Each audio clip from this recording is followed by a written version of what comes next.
Yes, how are you? Hello.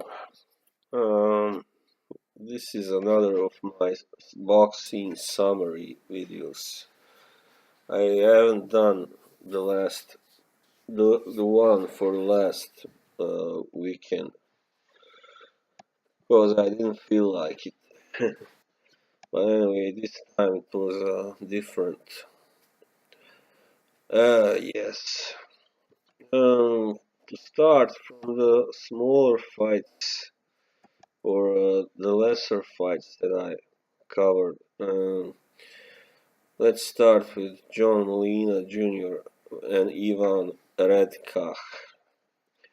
John Molina, he was down once in the second round, but then he put Redkach twice in the fourth to win. In the third and fourth, sorry. And it was a knockout. Yeah, I think I predicted that Molina would win anyway, but yeah, by a stoppage or something. I'm not sure. So I didn't quite predict such an early ending anyway. Yeah, that was that result. Molina, where is he now? What next for him? Hard to say really. He lost to all his biggest fights except the one to Provodnikov, who is who is anyway past his best and has been kind of exposed that he is not all that great perhaps that he looked. And yeah, Molina, he is a super lightweight now, so next fights I can picture for him is perhaps against someone like Victor Postol maybe, or wait, let's take a look at that division. Yeah, super lightweight. Yeah, there's Julius Indongo, also Mikey Garcia. I wouldn't recommend him to take that fight anyway, but maybe Josh Taylor could be an interesting fight.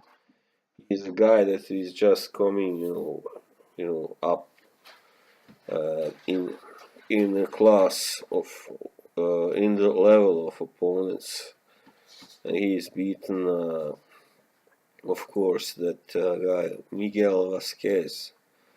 So I can see that being a good fight, but I'm not sure how much chance Molina has because so far Taylor has looked really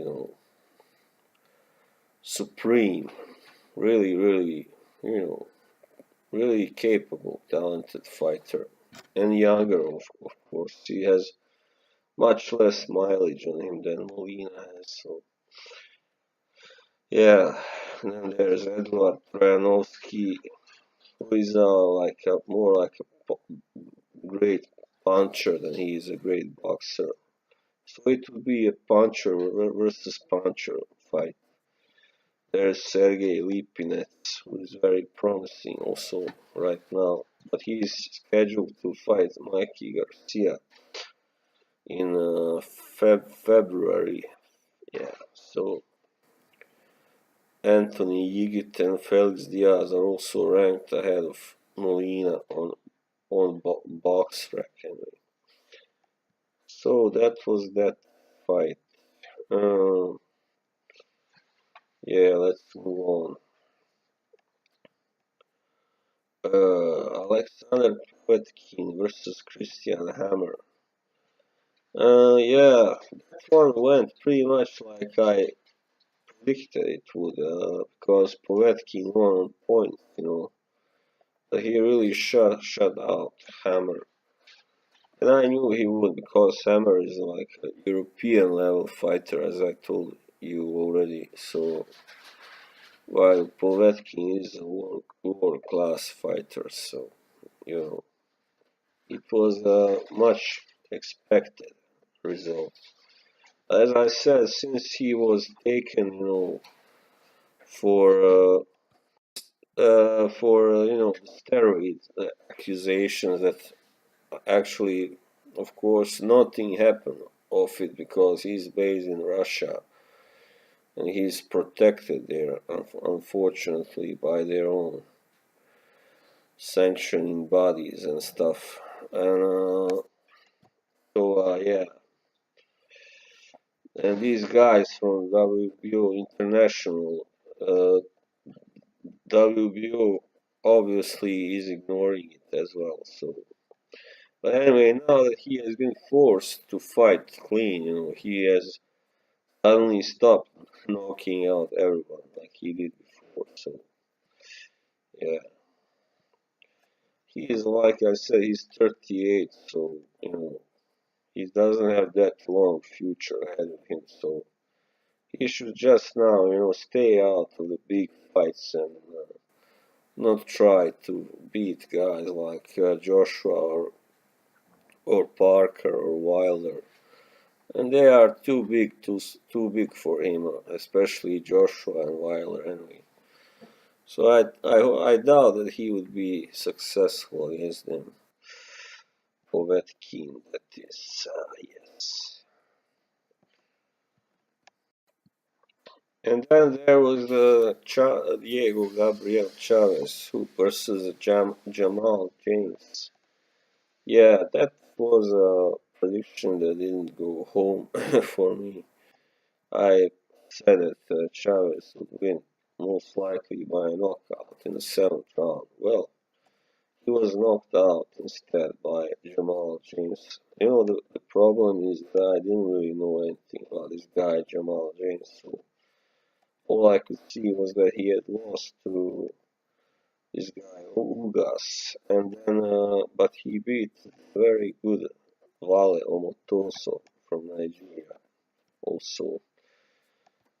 Yeah, but it was a surprise, and Yon Dan Yon. But it was a surprise because he has only 10 knockouts, including this one in 22 victories, and it was a body shot that did. Chavez was hit by a body shot in the third round, and he couldn't make the count. So kind of unlucky, but this guy is already, uh, you know, he's 31, but it seems like he has stopped receiving big fights. So after this, it's not likely that he will receive more. Yeah. And then there was, let's see. Then there was a big, a big miss on my part. That was when I predicted Billy Joe Saunders versus David Lemieux. You know what? I forgot one thing, that Lemieux is actually just a puncher, so he's not a boxer. He can do well against guys who come forward, of course. He most often destroys them.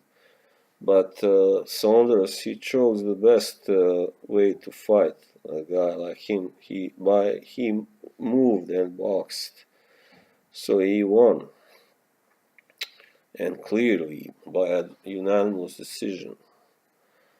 And that was a shame, because but anyway, now perhaps Saunders can go on to fight Golovkin and get knocked out. Because I don't like that guy. He's really so smug, and he's a jerk, simply put. He's got, of course, good boxing skills and has, I guess, a good chin, but against Golovkin he cannot last. I don't think all that boxing and moving will help him that much. Yes, this was, of course, another disappointing loss for Lemieux, and it will perhaps damage his career, but even more so than lost to Golovkin, because of course Saunders is at least one class below Golovkin, and yeah, so that's bad for him. But anyway, as I said, he's just a puncher, and that's it. A boxer always beats a puncher, simply put. Well, Billy Joe Saunders, he hasn't had that many fights yet, but his best victories were against, of course, Chris Eubank and Andy Lee and Lemieux. I think still that will be his peak, that he cannot go much further than this if he chooses to take on the best. He must fight either Golovkin or Canelo Alvarez, so Canelo also will beat him, for sure. I think I kind of overrated Lemieux, unfortunately. That was kind of shallow thinking of me. So, yeah, anyway, that was, I think, that was about it all. So, yeah, see you around. Bye bye.